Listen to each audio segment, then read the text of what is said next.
Something happened to me on a dark night in 1976. It was December 19th, a day that would change my life forever. It was the day I died. You were dead for 19 minutes. When I came back, I did not come back the same. How do you feel? I did not come back alone.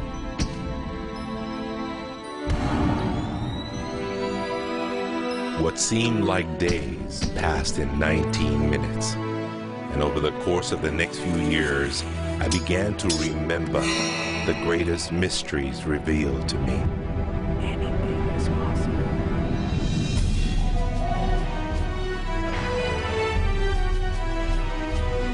I discovered a secret beyond any secret. The sum of all secrets. My eyes have seen the sun. You have seen nothing. It's out there, and I will find it. You will find nothing. It's like Solomon's gold.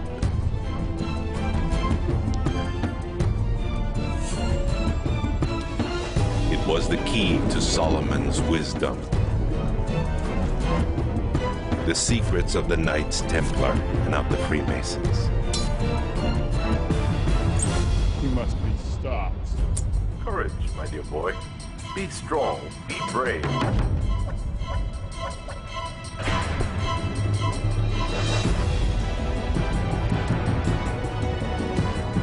I challenged myself to find out everything I could. I found great teachers who knew this and began to seek them out.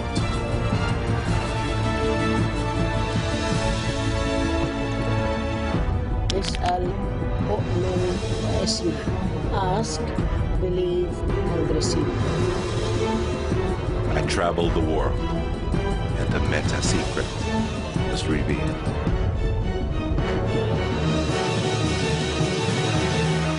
Time has come.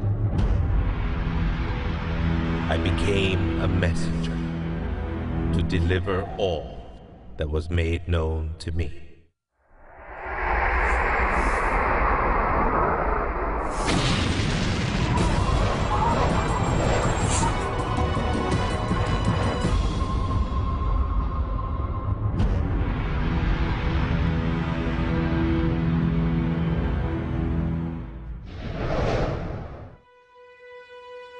Hello there, I'm Bob Proctor.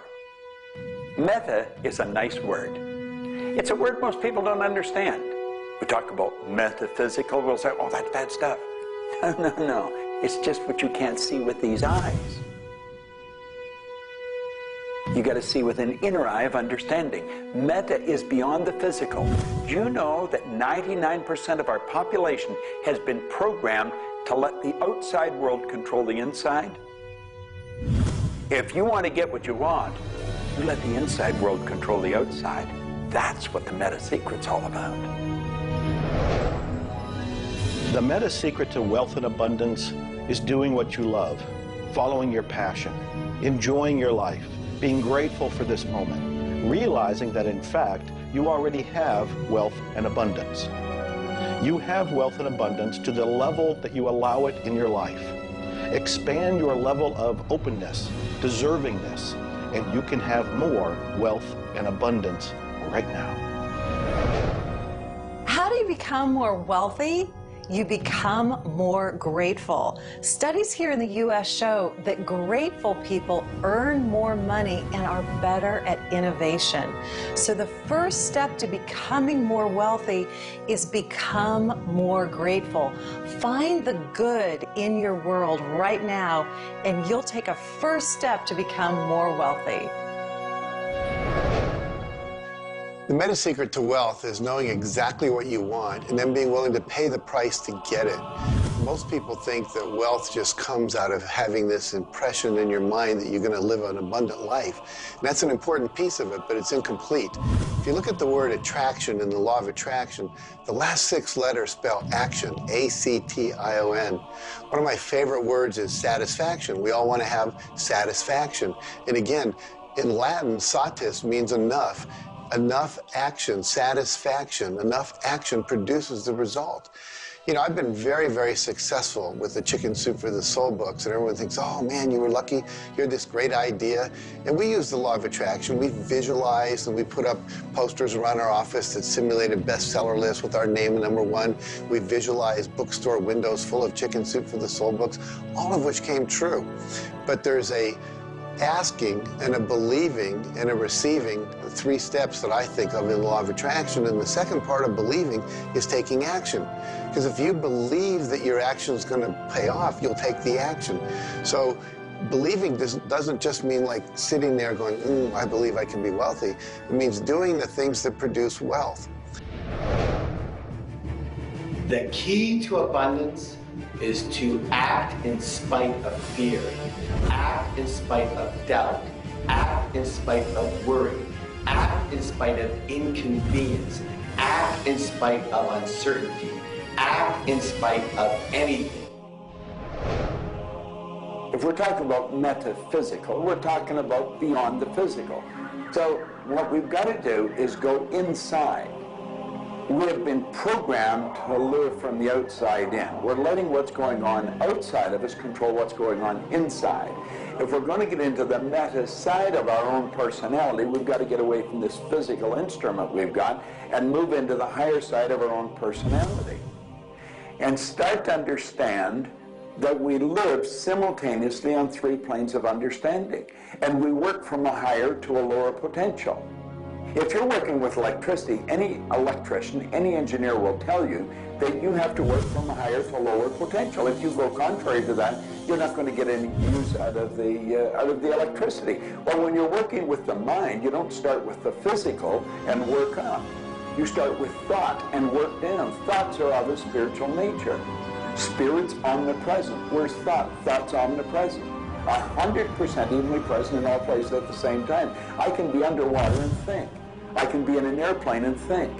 I've had the pleasure of working with a couple of the astronauts that have been on the other side of the moon, and they could think. Not only could they think on the other side of the moon, they could transfer their thoughts to somebody here on Earth. It's just a form of telepathic communication. You know, it's been said that if you build it, they will come. I think if you build it, and you build something with true excellence, and you distinguish it in the marketplace, and you come up with a selling proposition, and you are aggressive in your marketing to the world, it's possible that people will come, but it's not inevitable that they will come. And sitting around passively visualizing things is not likely to get the world beating a path to your door. My meta secret about wealth ultimately is you've got to create a lot of value for a lot of people. And if you do that, you will bring a lot of wealth back to you. So by giving service and giving that which helps other people improve their lives, brings joy to them, brings service and products to them, if you do that and you keep expanding that, always be thinking about expanding your service to others. And if you do that, wealth is a foregone conclusion. First thing, quit listening to what everyone else is telling you what to do. And start paying attention to what you want to do.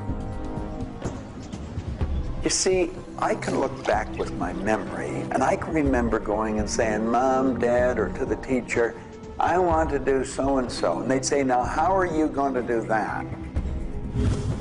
See, what they didn't understand is I didn't know how to do it. But neither does anyone know how to do the things they want to do when they first think of it.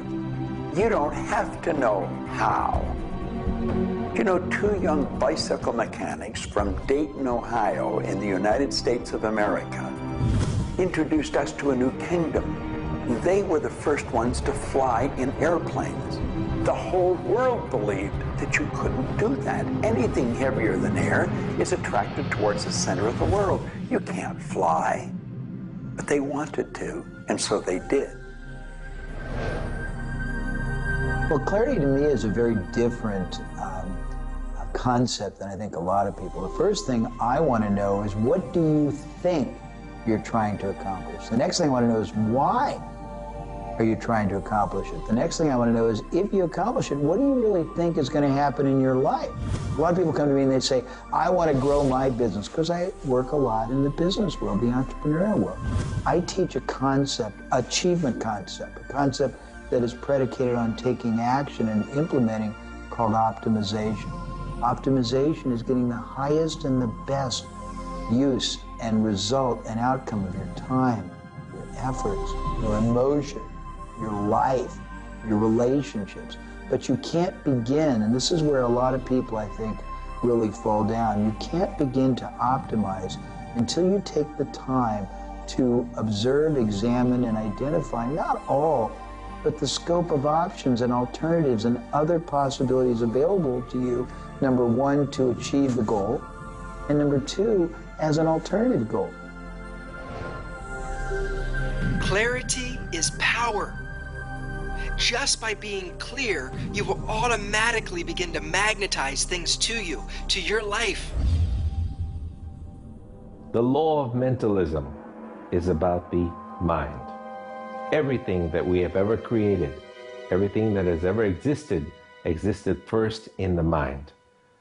All thoughts are the beginning of all things real. All things that you can touch and feel began in the mind. So if you want to be wealthy, you've got to decide what wealth is to you. Define it. What does it mean? How much money do you have to have? For me, financial independence meant having $30 million producing income, which allows me the lifestyle I want without having to work. And so I've achieved that. But I knew exactly what I wanted because I looked at what it would cost me to live my lifestyle. Most people don't know their net worth. They don't know their income levels of what would be required to produce what they want. They say they want to own a yacht, but they don't know what a yacht costs. They don't know what it costs for the slippage fee. They don't know what it costs to maintain a yacht. So go out and create your ideal lifestyle and then figure out exactly what it would cost to live it, and then set that number as the number you want to achieve. Then believe you can achieve it. Visualize it every single day. Take action when the action comes. Ask for what you want. Reject rejection. Give up any idea of failure. Just persevere until you continue on, until you produce the result you want. The law of attraction's a good starting point for thinking about how to improve your life. You want to align your thoughts and your beliefs with what you want your life to be. But the law of attraction itself, by itself, won't allow you to achieve the abundance that you need. There are certain steps that you need to take, and these steps are all incorporated in what we call the meta secret. And the meta secret isn't one solitary method or one solitary system. The meta secret is a combination of tools, methodologies, and ways to understand the world and ways to understand how we can change the world. Until I started looking at who I was and who I wanted to become, nothing changed. Because every time I would look and I would blame something else or blame somebody else or just look in a different direction that was not inside, I would get more of what I was creating. Because every time I created something, people would react to that. Every time I took an action that was blaming this or blaming that, people would react to that. And you know what? Then I would react to their reactions. And I was creating an environment that was busy. Instead, an environment that supported wealth and abundance. If you look around, there's nothing but the abundance everywhere that you see. You see the trees growing. You see businesses happening. This is wealth, this is prosperity, this is abundance. If it's not happening for you, it's because unconsciously you have beliefs, counter-intentions, negativity that actually blocks it from coming into your life. It's actually working the law of attraction all the time, but it's happening on an unconscious level. The abundance is there, the wealth is there, but if you don't feel it, if you're not expressing it, it's because inside of you, you may feel you don't deserve it. This is part of the unconscious work that has to be done in order for you to feel on a conscious, real, live, earth level what's happening with abundance and prosperity. Abundance, wealth is your natural birthright. If you're not feeling it, it's because of your unconscious beliefs. The law of correspondence, simply stated, is as above, so below, as within, so without. The law of correspondence is simply attesting to the fact that we are human creatures, physically present, but we have minds and we have spirits. So we exist in more than just one plane. We might even be multidimensional beings with multidimensional thoughts, and there may be more to you than just meets the eye. If you want to be wealthy on the outside, you first have to become wealthy on the inside. As above, so below. As within, so without.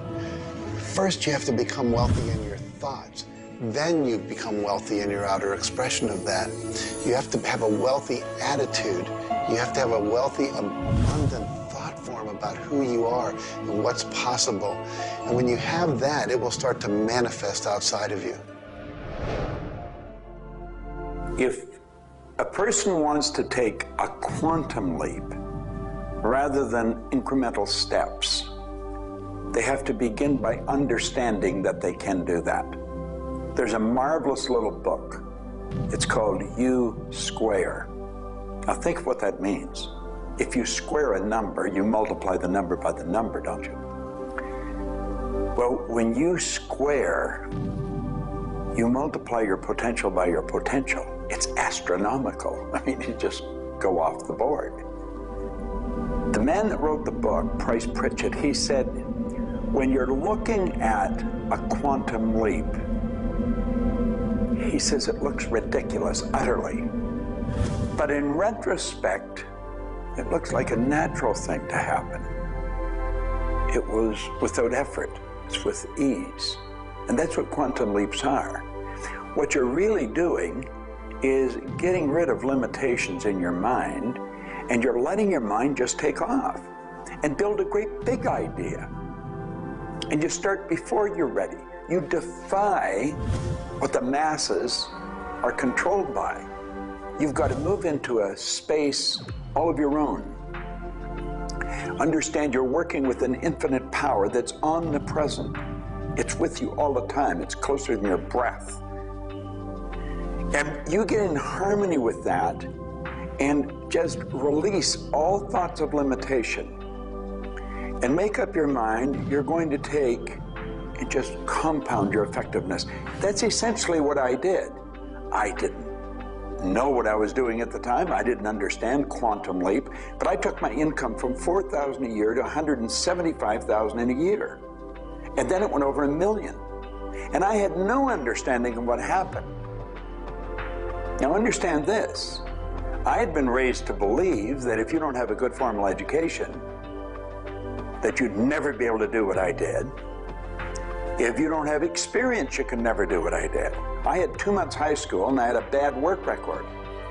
But my income went from $4,000 to over $1 million a year. Now you can do that. And the first step is understanding that you can do it. Quit listening to people tell you you can't. And start to see yourself doing something really big. Write it out on a sheet of paper.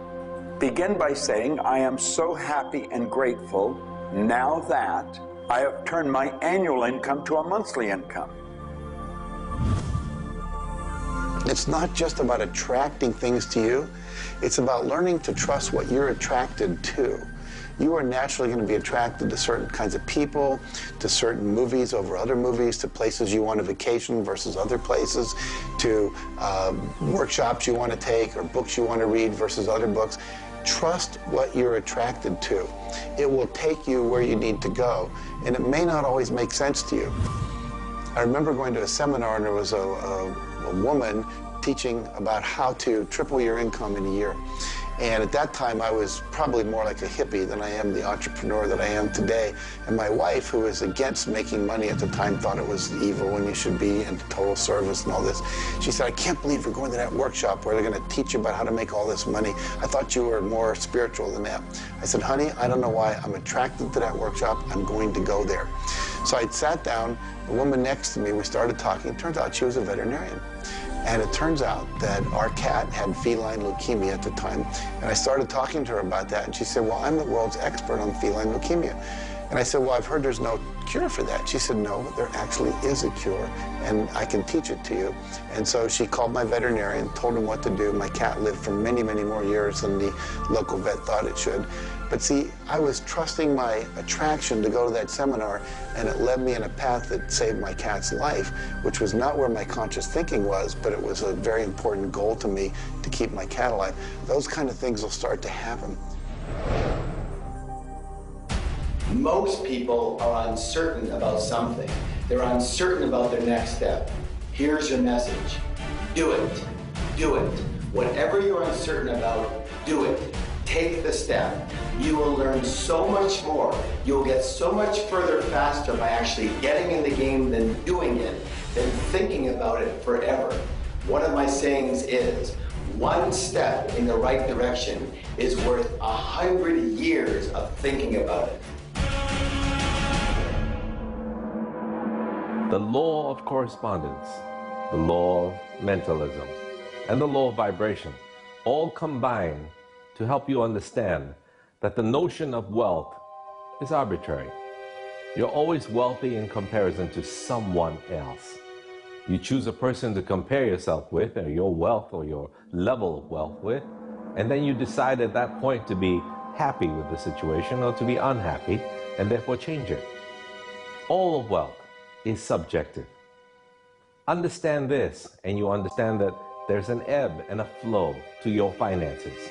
The more comfortable you are with how you interact with the world, with the value you give in the world, with the service or the product that you give the world, then you begin to realize your place in the world. And by realizing this, you participate in the abundance that is all around you at every moment and at every time. It is all yours. From the beginning, it was yours. Until the end, it will always be yours.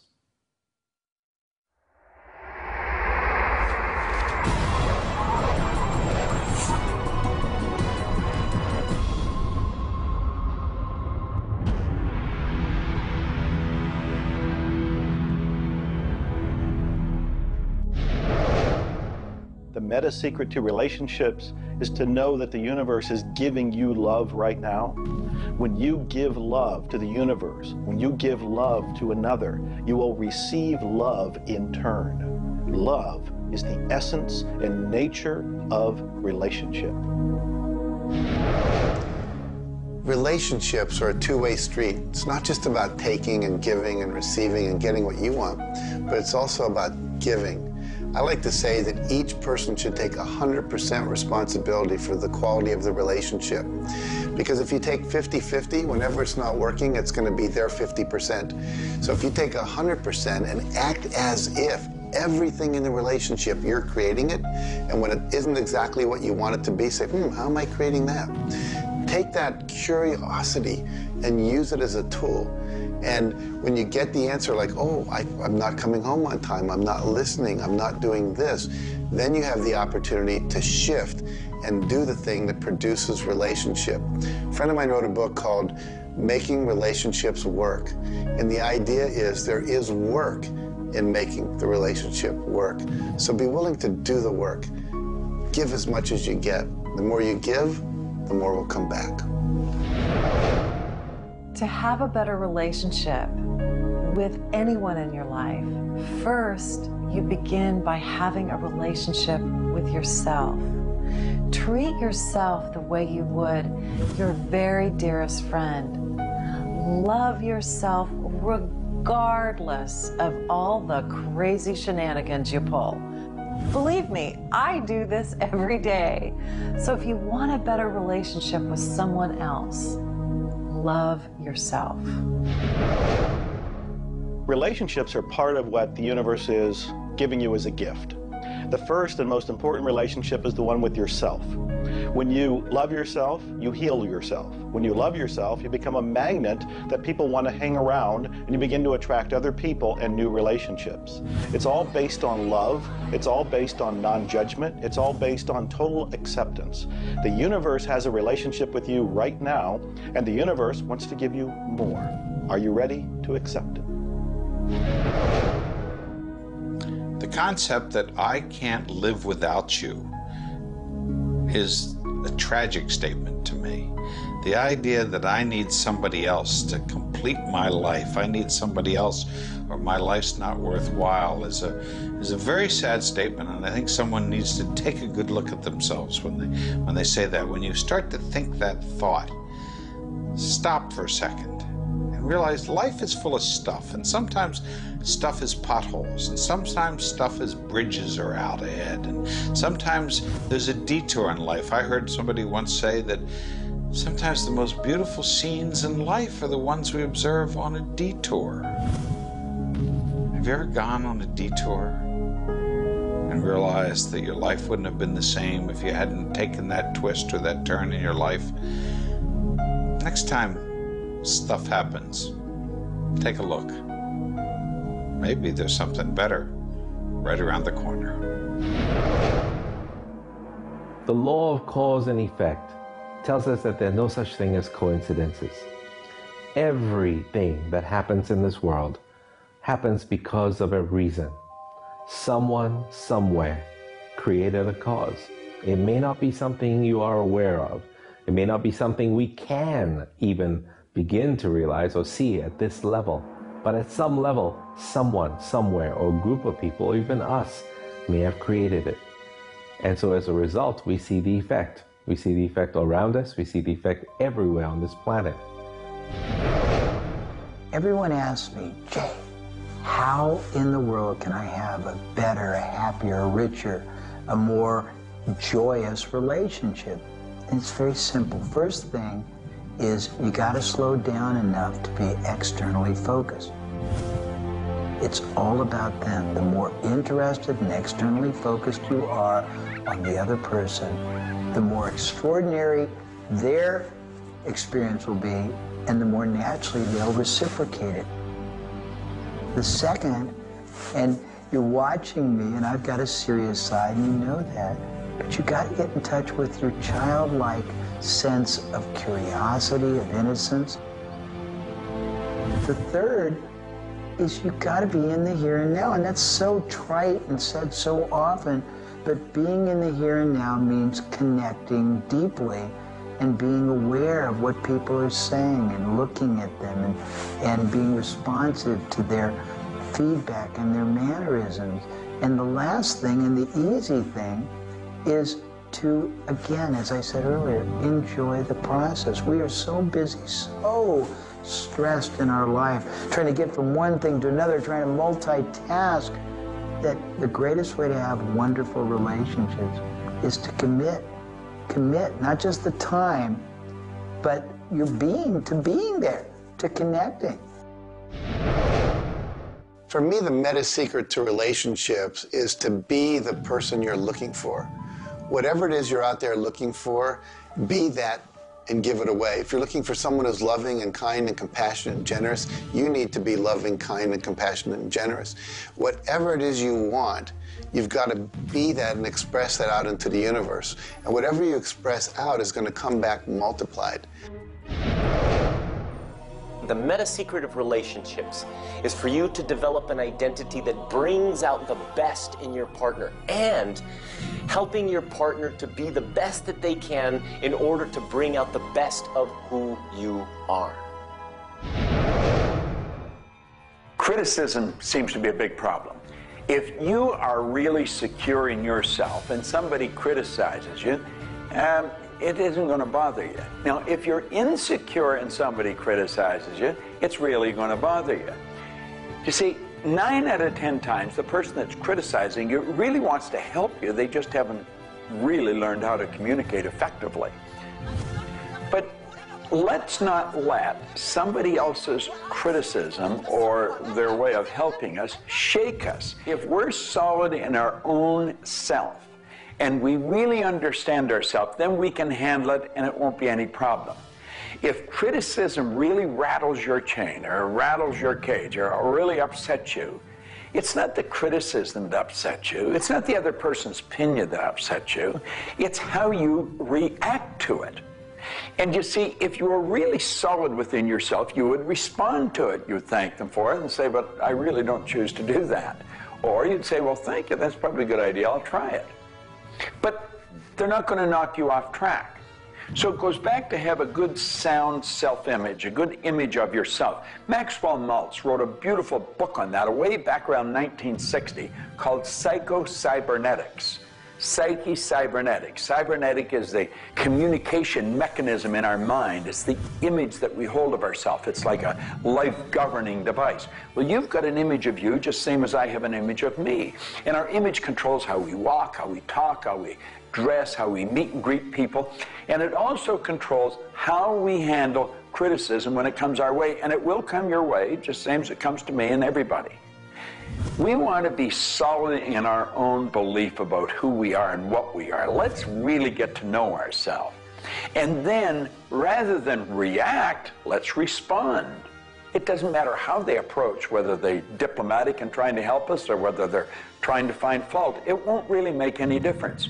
We will listen to what they have to say, listen to it, and then we'll either accept it or reject it, but it isn't going to affect the relationship with the other person one bit. There is masculine and feminine in everything. Nothing is entirely masculine, nor is it entirely feminine. We have different aspects of yin and yang, of harshness and softness, different aspects of masculinity and femininity in everything. If you take a look at life and see it all as a combination, see how we are always living in combination, then you begin to realize and to also appreciate the law of gender. Relationships are about communion, taking our life and making it sacred through connection with another human being. So communion and making sacred is what relationship is all about. You know, there's a lot of lonely people around. And if you're lonely, I'm going to let you in on a secret. You're always going to be lonely until you become friends with yourself. If you're looking for company outside of yourself, you're looking in the wrong place. You want to go inside. And when you get to really look at you, you're going to feel so good about you. You're going to love yourself. Now, you see, as a little kid, you were probably taught, don't love yourself, that's conceit. I know I was, and most of the people I know. That's not conceit. That's a healthy, conscious awareness of who we really are. I'm not talking about an ego trip. I'm talking about really becoming acquainted with yourself. You've got to build a good relationship with you, or you're always going to be lonely. When you get angry, look at it as, okay, this is a gift. I need to release something here. And in that process, relationship becomes a school for growth instead of just like it's someone that's going to please me. Look at how can I serve them and how can I learn from them, as opposed to how can I manipulate them to give me all my needs met. If you do that, you're going to end up with a much better relationship. If you're in a relationship where you're not experiencing full love, the way to change it is not by changing the other person. It's by changing yourself. You look within yourself and you start to feel grateful for everything about you. As you change your relationship with yourself, magically, the outside relationship will change as well. You will suddenly see it transformed. You will suddenly see that there's love in that relationship with that other person. But you don't change the other person. You change you. A lot of people spend valuable time in their life focusing on the past. I could probably spoil your week if I reviewed the first 26 years of my life. My life was a mess. And you know, at the end of 26 years, imagine living for 26 years and looking at yourself, you're unhappy, sick, and broke. I had a guy look at me and he told me I was one of the most miserable people he had ever met. And he was right. I was plain miserable. He said, you're always sick. I didn't have a terminal illness or anything, but I was always backache, headache or something, and I was always broke. He said, why don't you change it? Well, as long as I kept focusing on what led me to this point, which was a bad trip, I was going to create more of the same. And he said, let it go. Forgive it. If you're looking for love and not finding it, it's no doubt because of a lack of forgiveness in some area of your life. This is true for all of us. You want to look in your life, look at your past, look at all of your relationships, and ask yourself, where have I not forgiven? Myself, my parents, my siblings, my neighbors, my relatives, my business partners, where have I not forgiven? When you go and forgive, you release the energy that allows the law of attraction to bring new love and new relationships into your life. How do you do this? You look and ask yourself, where have I not forgiven somebody? Somebody's going to come to mind. It could be you. The second thing you do is say, can I forgive them? Can I forgive myself? Whether you say yes or no, you move to the third part of this, and you start to wonder, what made that person act the way they did at that point? What made me act the way I did at that one point?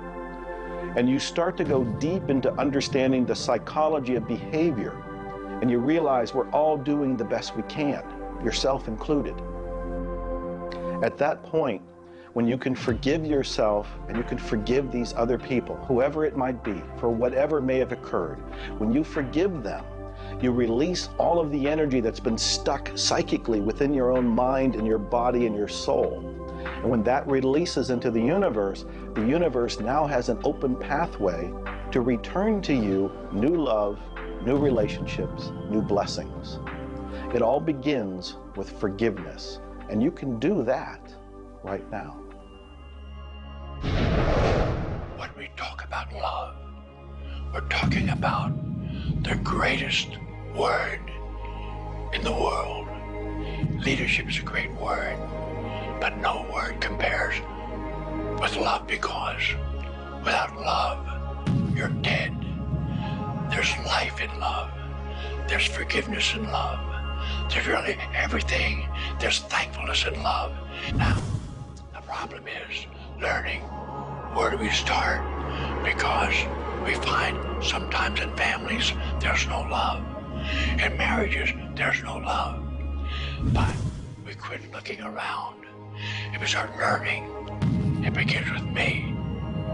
And when we start learning, we're not too loving ourselves. And it begins with your learning.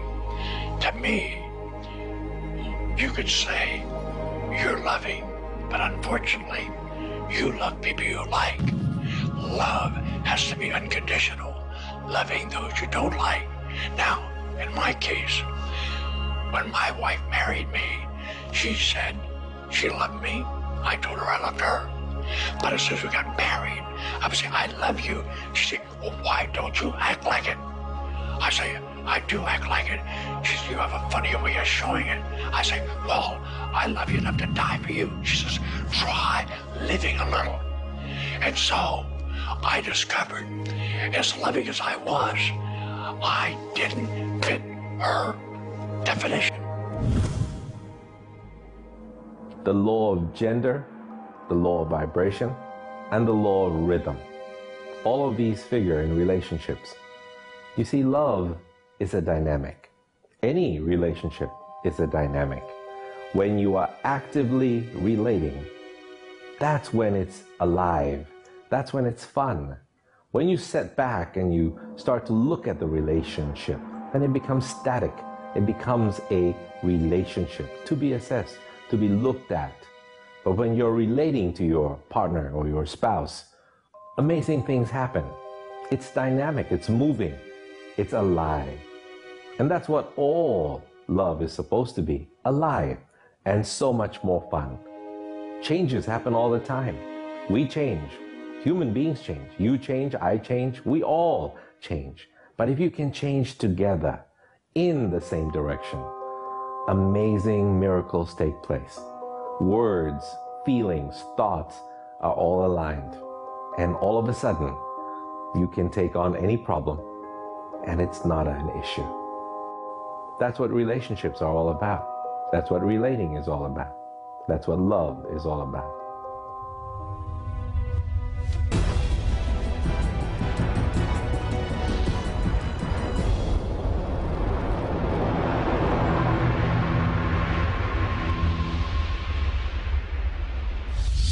初めに言葉劇、すなわち、クリエイターなるものはやはり言葉、振動を用いて全てを設計されたんではないかと思うんですね。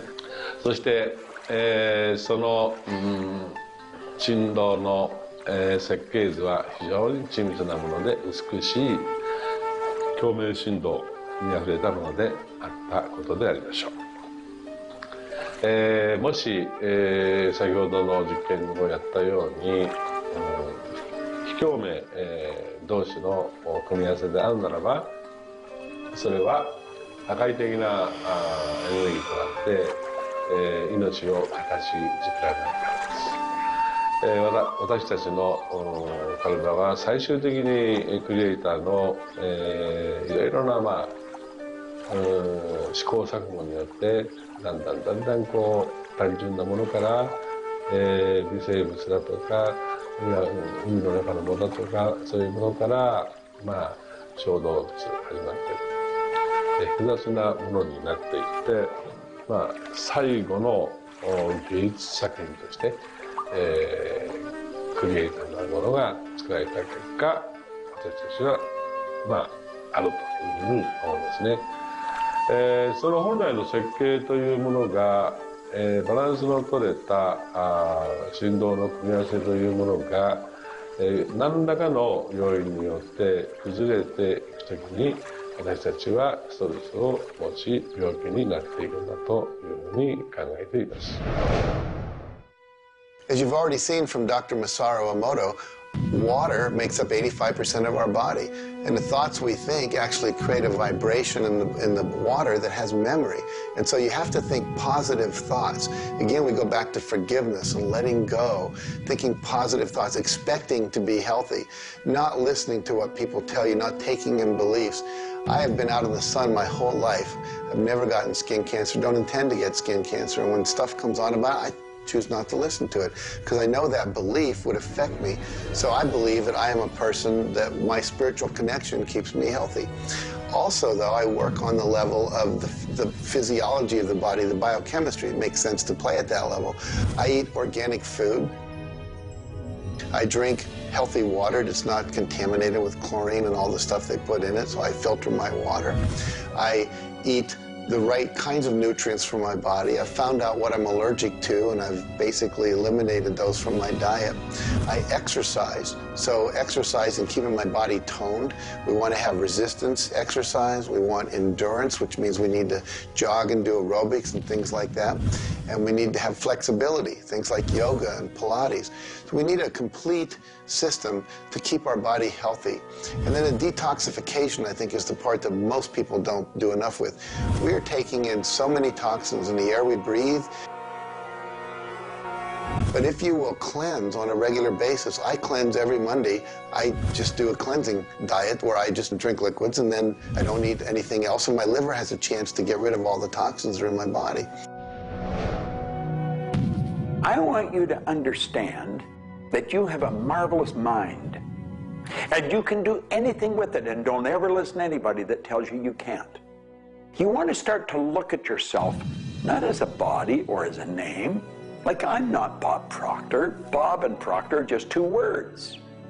You've never heard anybody phone into school and say, body's not coming today, it's sick. Never hear anyone say, hand, it's my hand, my body, my name. Well, you see, there's something wonderful about you and something wonderful about me, and it's the same thing. We have a marvelous mind. We're creative beings. Talk to your body. You're not a body, you live in a body.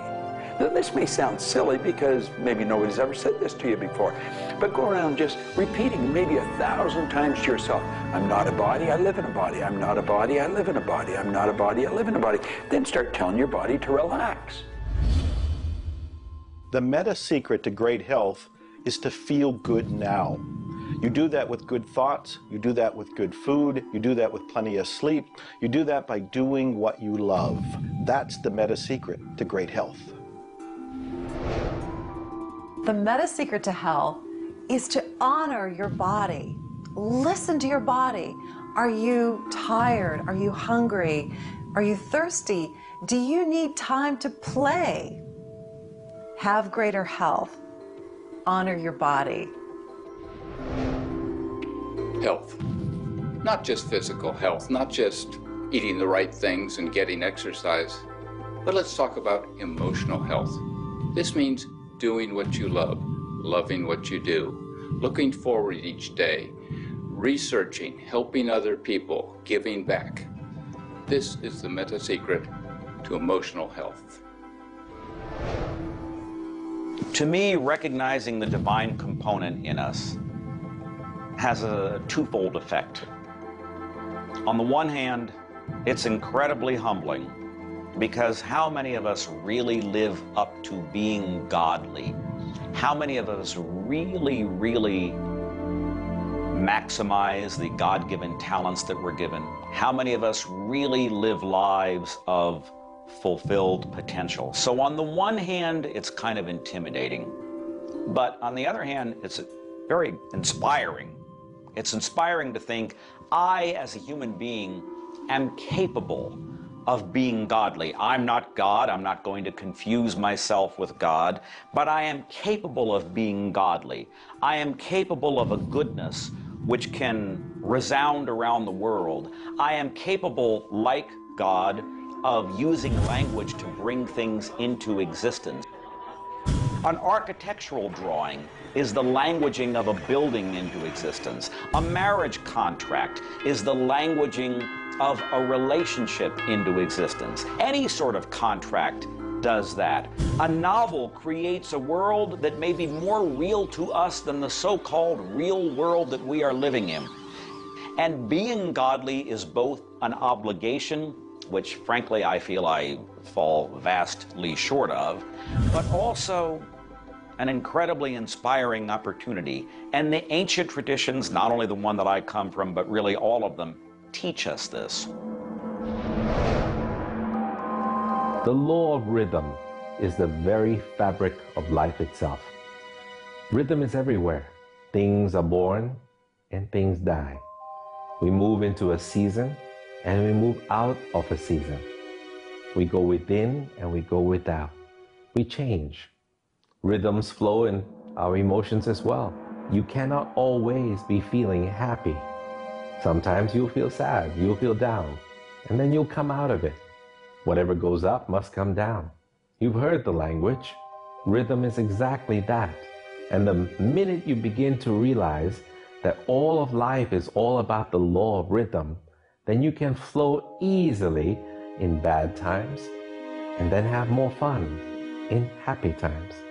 When you start to expect rhythms, know that if you're happy in one direction, you can also be unhappy in the other direction. The law of rhythm surrounds us, works with us, and if you master it, there's nothing you can't do. The meta secret to health and having amazing energy is the ability to look at your world from a perspective that, hey, things aren't always going to go your way, but you know what? As long as you always do your best, as long as you are focused on what you achieve and what you're trying to accomplish, then it's all going to work out. I think one of the most important keys is to recognize in life just about all the limitations that we have are self-imposed. To realize that is the greatest breakout, the greatest. I talk about staging jailbreaks in your life, breaking out of the mental prisons, getting over the walls of the self-imposed impossibilities in life. And it is remarkable what happens when you realize, take a look at what really is holding you back. And very often, almost all the time, it's you. It's you. The power lies within you. See, humor is good. It really is.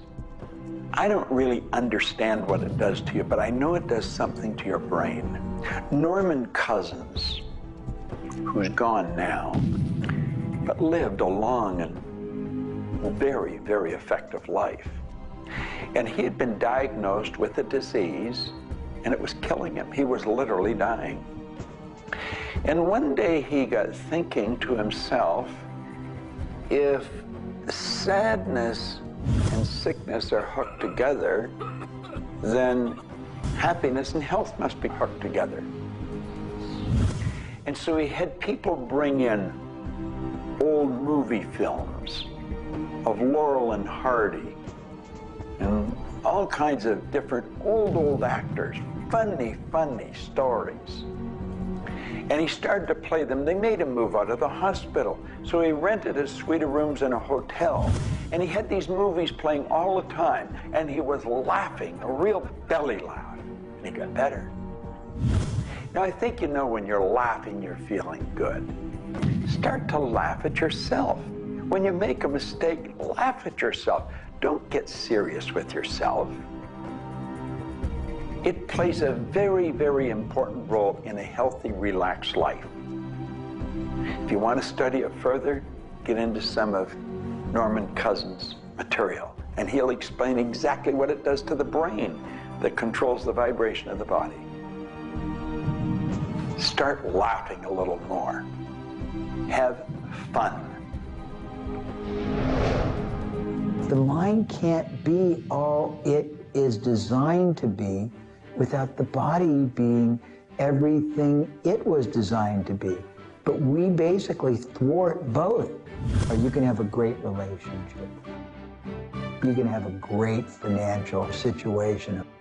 You can have a great family relationship. And the big problem in our society, certainly in Western society, people don't exercise, 92% of the people don't exercise, they don't eat nutritious things, they don't complement to compensate. It's very simple. And if you break it down to the little steps like eating an elephant, you'll have the most rich, satisfying, fulfilling, gratifying, liberating life, but you got to balance it. Health is all up here. All I know is right now, I don't have a voice, I don't have much sight, I don't have a hearing. My strength is gone. However, I have never been more excited and thankful in my whole life. The law of vibration simply states that everything is in motion. Nothing stays static. At some level, even though something may appear as if it's not moving, its molecules are moving, its atoms are moving. Everything vibrates. Not just your thoughts, everything. Now, I do understand that disease cannot stay in a healthy vibration. It just cannot.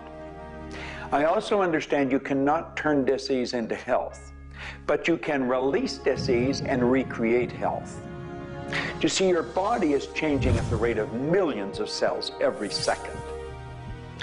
And it's the thought patterns that you hold in your mind that control the vibratory rate of the body. Your brain is an electronic switching station. There's all kinds of material written on thought, on attitude, and on health. And I do know this. If you are suffering from a physical disease, quit talking about it, quit thinking about it. Go to a very competent medical doctor and follow that person's advice, because he or she will tell you what to do physically, but at the same time, instantly begin visualizing every molecule of your being in a harmony with the law of vibration. Now, I would have an affirmation that I would repeat. I am so happy and grateful now that every molecule of my being is vibrating in perfect harmony with God's laws. My body is getting healthier and stronger and more vibrant every minute of every day. And repeat that. Treat it like a mantra. I can't predict what's going to happen for you personally, but I do know that hundreds of people, if not thousands of people, have experienced healings and cures by beginning to change their thoughts about what's going on in their body. In my book, The Attractor Factor, I talk about a person who had cancer. She experienced the idea of forgiving everybody and everything in her life, and she went through the process of doing that, working with a coach. She then went back into the doctor's office. They opened her for surgery, and there was no cancer. It was gone. By forgiving everybody in her life, including herself, she transformed her body.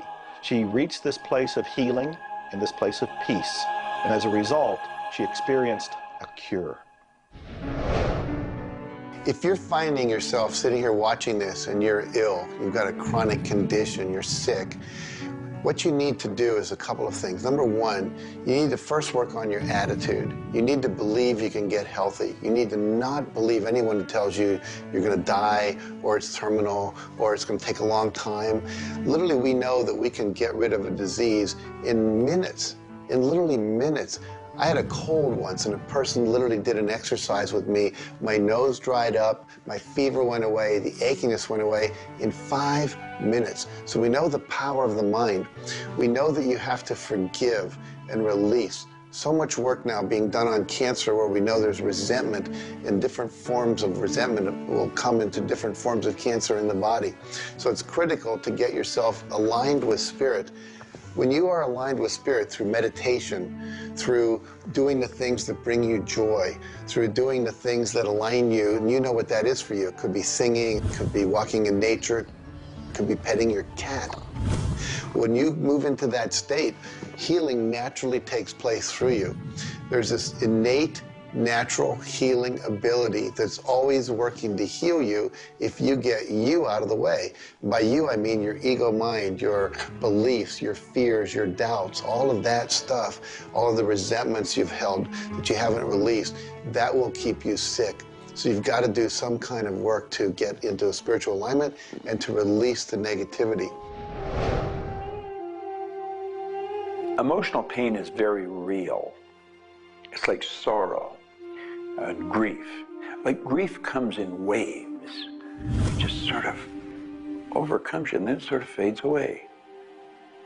You could have experienced some traumatic situation, anything from rape to the loss of a loved one or being held up, where somebody invaded your privacy in some way or another. And it causes deep emotional pain. What we want to realize is that we are bringing that on ourselves. You say, well, wait a minute, you're not bringing it on yourself. No, but you're reliving the situation. We've got to separate ourselves from the incident, from the situation. We've got to realize that it's a very real part of life and attempt to separate ourselves from it and deal with it as best we can and then let it go. Otherwise, we're going to carry it with us, and we're going to keep experiencing it over and over and over again. どうやってわかるか。振動という、まずそもそもその水の結晶とは何かということになりますけどね。結晶というのはやはり情報だと思います。で、情報というのはバイブレーションですね。で、バイブレーションのデザイン家が雪の結晶あるいは水の氷結結晶という形になって現れてきていると思いますが、やはり我々がなんで美しいとか醜いだとかそういうような認識能力があるのか、あるいはそれだけには全人類本当に、一緒の価値観を僕は持っていると思いますが、それはもうやはりクリエイターがそのように設計されて、いるからだと思うんですね。それが崩れちゃったらもうこれはもう本当にどうしようもないんだけど、その美醜というのが我々の美しさ、ごめんなさい、バイブレーションの健全さということにつながっていると思います。水は神が自分の意識機あるいは意図をまんべんなくこの宇宙に伝えるためのキャリアとして、作られたものだと思いますね。ですから水が別の言葉で言うならば神の、一種のメッセンジャーということになると思いますね。それの形が大げさで言えば結晶という形で表されていると。で神にとってふさわしくないなと思うような現象については水はやはり結晶的にノー、良いものはイエスという判断を示すというふうになっていると思うので、それがなぜできるのかということになってくると、これはまた僕にとっては来世の研究課題かもしれません。Stress is caused, in my opinion, when we take our power and give it to the problem. We want to maintain the power. I'm in control of me. The power is going to stay with me. I am not going to let the condition, the circumstance, or the challenge that I may be facing control me. You can make a decision right now that you are going to maintain your power and you're going to let everything outside stay outside, and you know that when you're in a totally relaxed state, the solution to problems come. Quit getting involved in these sophisticated stress management deals. Release the stress. Let it go. You're in charge of your body. Just say peace, be still. Visualize a beautiful lavender energy flowing right into the crown of your head and circulating right through your body. And then start to imagine every molecule of your body vibrating in perfect harmony with God's laws. You're totally relaxed. You're in charge of yourself. There is no stress where there's relaxation. Be calm, peace, be still. Don't even use that word anymore. Get rid of it. Release it. The laws of cause and effect, of rhythm and polarity, come into play when we talk about your health. Your body is an amazing symphony. Amazing miracles taking place on every part of your body. And what holds it together are fields of force that we cannot even begin to understand. Every day, your cells are renewing until you have new organs generated all the time. And your body and your cells are repairing themselves even as they remove toxins from your body. I can't help to wonder sometimes if you gave that entire symphony a wonderful environment filled with fields of happiness and radiant joy and vitality, how that growing, renewing process might work a little bit better, sort of like happy children in a playground.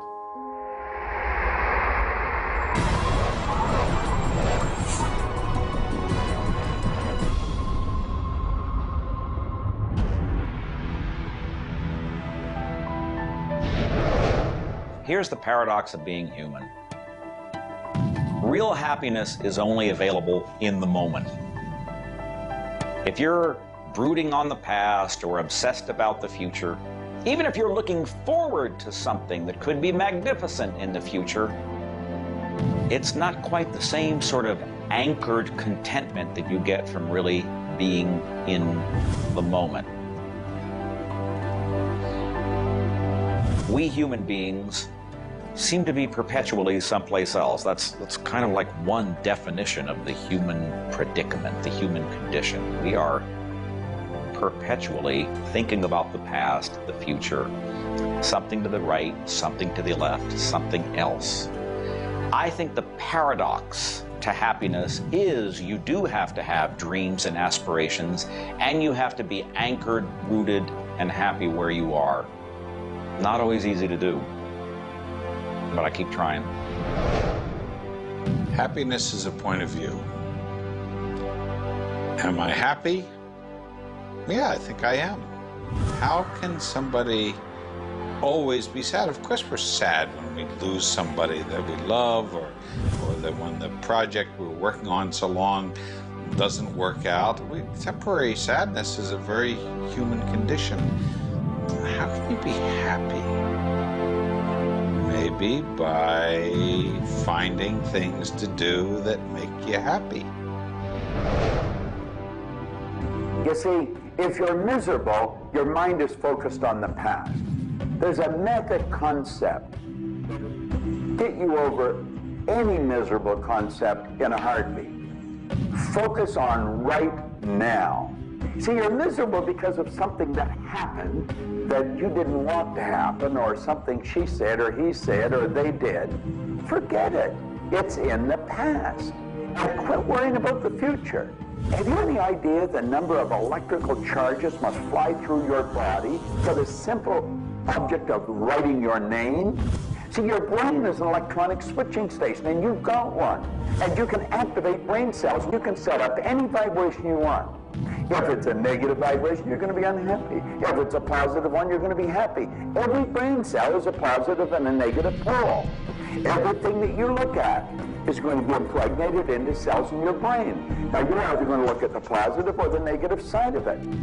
What side do you want to live in? I choose to look at the good side of a situation. Put yourself in a good vibration. Think of the blood in your body. Do you know it circulates through hundreds of miles of passageway every 33 seconds? It carries all the food in and all the garbage out. You've got more power in your little finger than you need to light up your home for the year. There's about 11 million kilowatt hours per pound of potential energy locked up in your body. And you're probably saying, I haven't got any energy. That's because you're miserable. Get out of it. Get over it. Focus on now. One of the most important things you need to do in your life is discover your life purpose.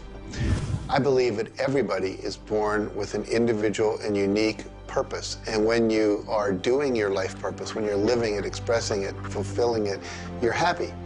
And so many people have talked about joy being your guidance system, that when you're off purpose, you're not happy, you're not joyful. And so this joy, this inner experience of happiness and joy is a way of saying, oh, I'm on course, I'm doing the things I'm supposed to do.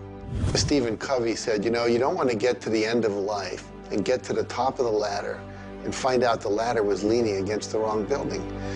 You can be very, very successful. We see people with all the cars and the toys and the money and the society recognition and so forth, but they're not happy because they're not fulfilling their purpose. Think about it like this.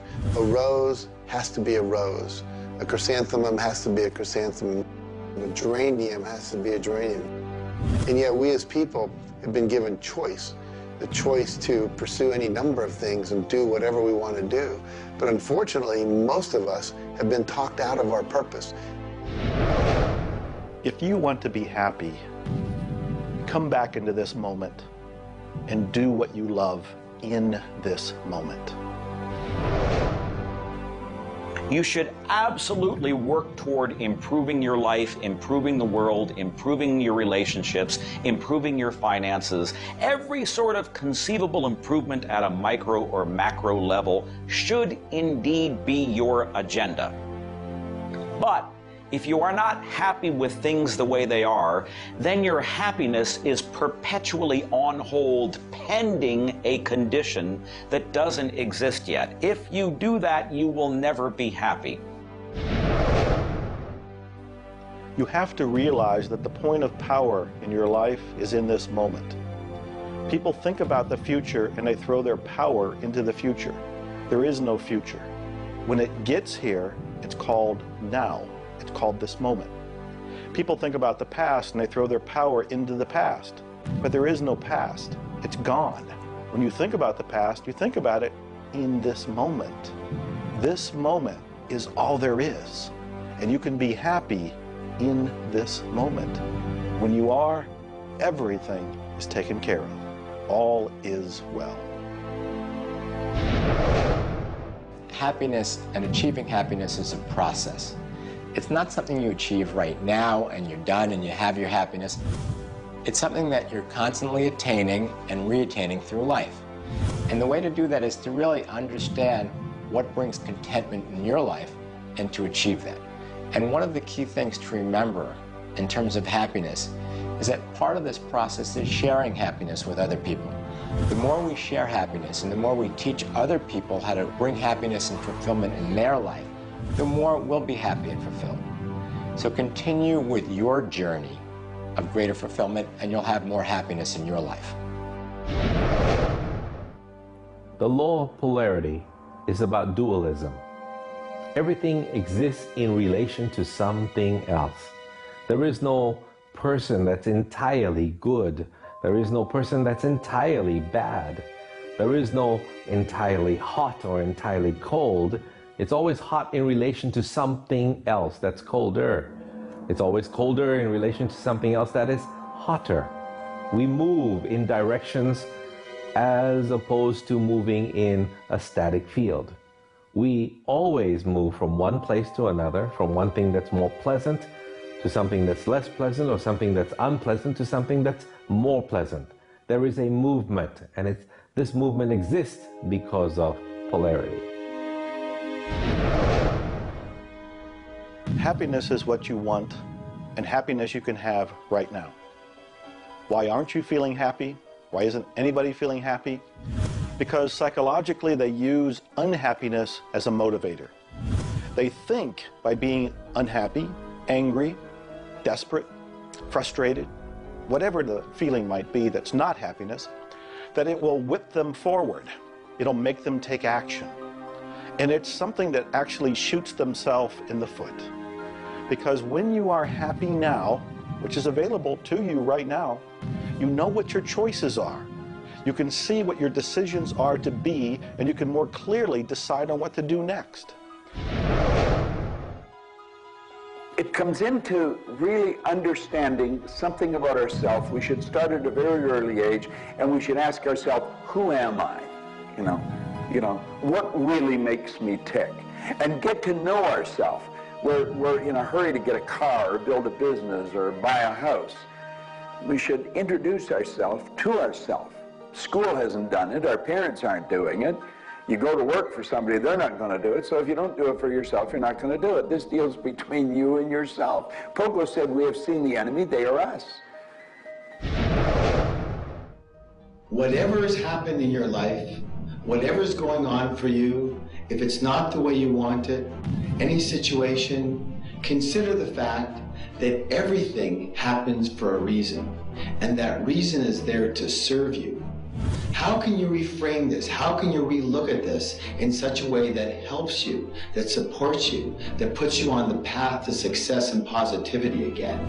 It doesn't help you to be negative. It doesn't help you to wallow. All that can do is bring you down. It's time to change your mind. It's time to reframe, relook at it, have a new perspective, a new view, and put this in the light of this was there to serve you. There's no accidents in the universe. This happened for a reason, and that reason is there to help you. We grow up with the idea rich people aren't happy. Well, I know rich people that are laughing. They're very happy.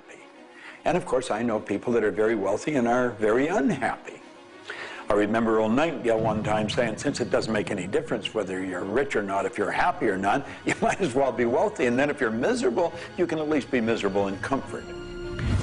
We've got to understand that all the money in the world is available to us, but we have to earn it. Now, that does not mean we should work. This is where the meta secret really comes into play. Working happens to be the very worst way to earn money. We should work for satisfaction. People should go to work at what they love doing. When we think of work, what we're really talking about is how we spend our days. Work has probably a bad energy attached to it. We should spend our days doing what we absolutely love to do. When it comes to the fear of failure, you look at your life and you ask, if I pursue my dream, my passion, my love, and it doesn't work out, will I still be okay? Can I still love myself? Will life still go on? When you realize that the answer is yes, you remove the fear of failure. When you remove the fear of failure, you have energy to go forward and actually make it a success. Well, what about the fear of success? When you are successful, you can make a difference in the world. If you really want the world to be a happy, prosperous place, contribute a happy, prosperous person to it? You. The meta secret to happiness is that there is perfection in imperfection. That when we accept our environment for what it is and the people around us for who they are, we can make a big difference.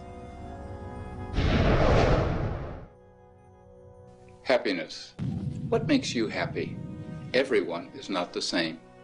For me, it's research. I love researching and writing and putting multimedia programs together. And this allows me to do something else that I love, traveling the world. I travel more than 6,000 miles, that's 9,000 kilometers, every week. I've been to more than 52 countries. I board an airplane every 2.5 days. I've been around the world more than 16 times in just a couple of years. I enjoy that. Meeting new people, meeting new audiences, helping people. What makes you happy? That's what makes me happy. A key component to lift yourself out of depression is human connection. Go connect with another human being. Another powerful tool is movement.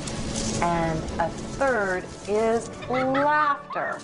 Go play and have some fun and watch your spirits begin to lift. The meta secret of life is to realize that the journey is the thing. I believe the first thing a person should do is establish a purpose.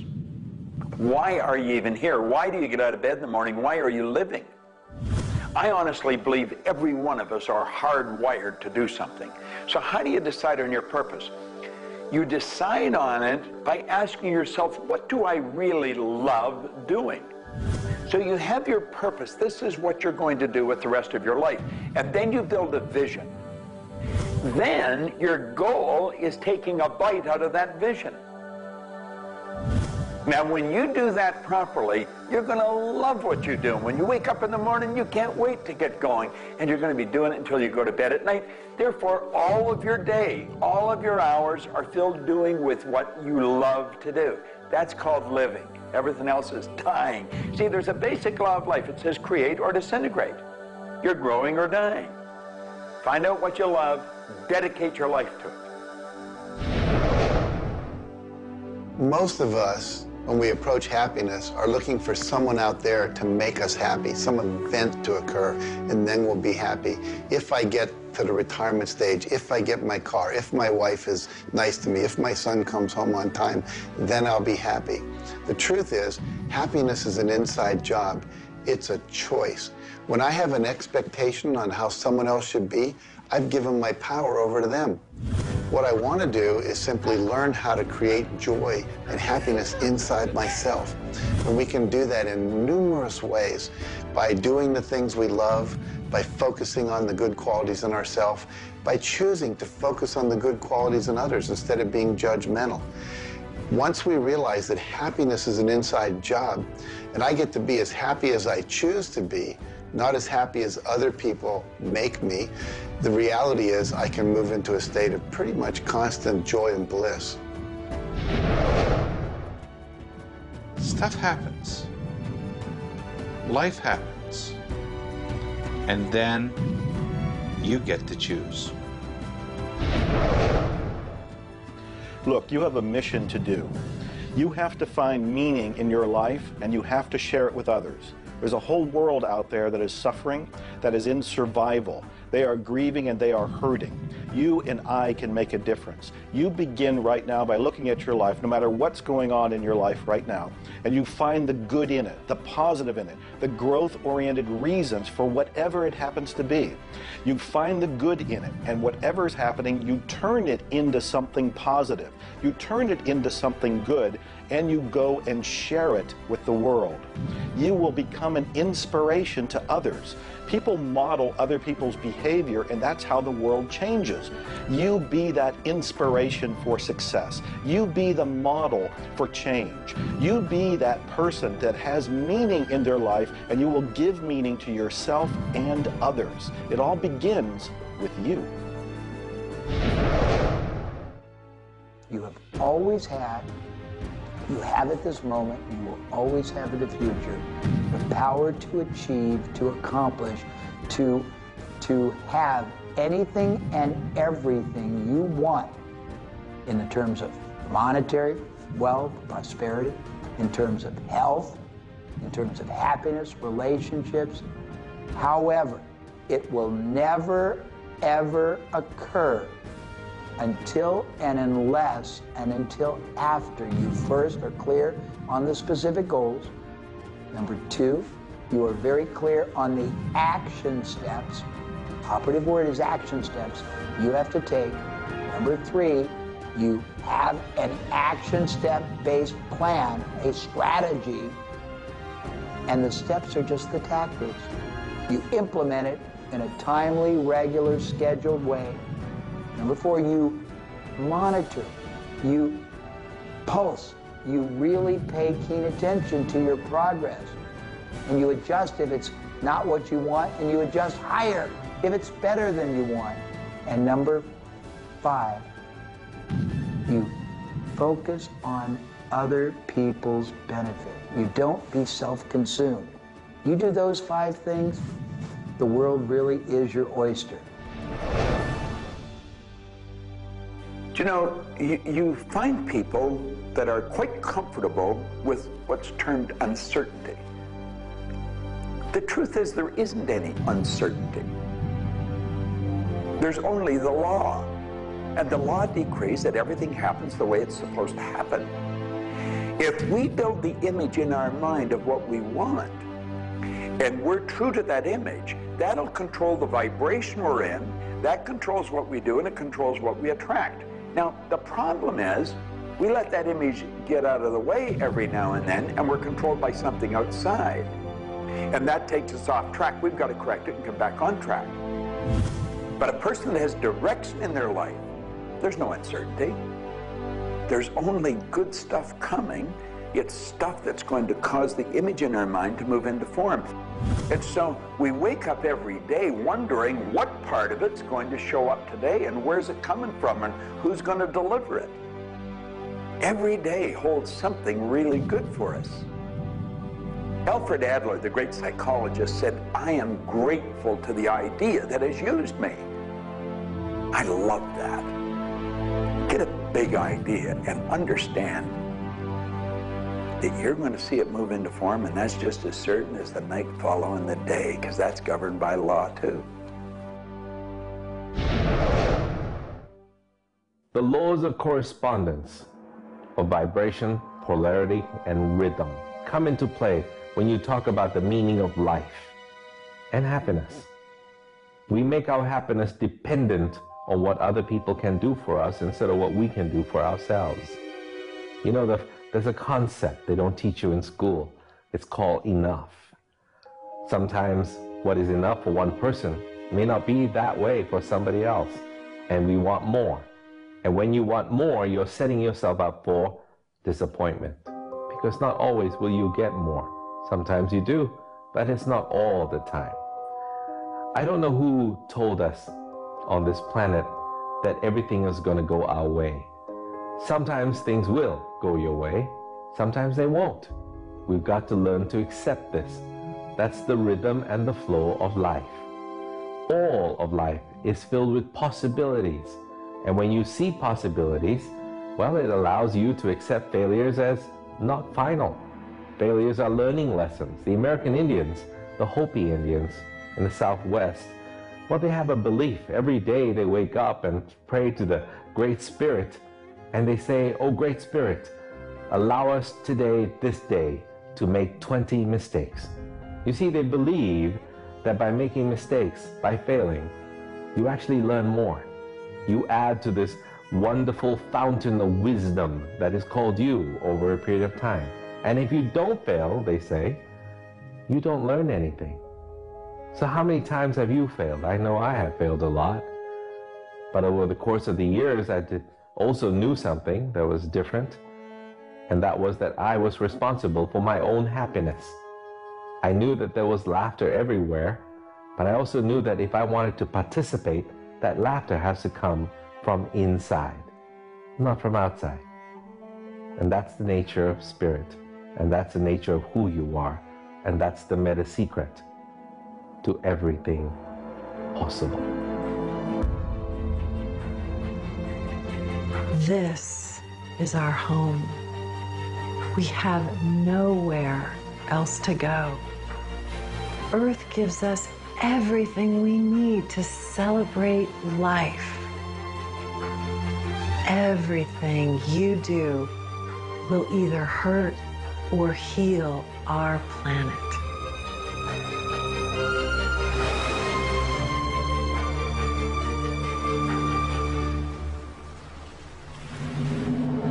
You were brought here to learn many lessons. To learn how to love who you are, where you are, and the people you surround yourself with.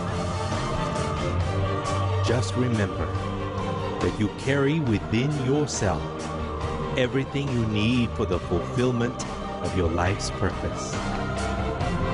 You are the sum of all of your experiences, all of your choices, and you are a work in progress. You deserve more happiness, more love, more joy, more abundance, and especially more fun. Life was never meant to be a struggle. You were meant to participate in this grand miracle called life. And as you begin to look all around you, start now to taste, smell, hear, and touch with your heart the abundance that surrounds you. You are indeed spectacular beings of light.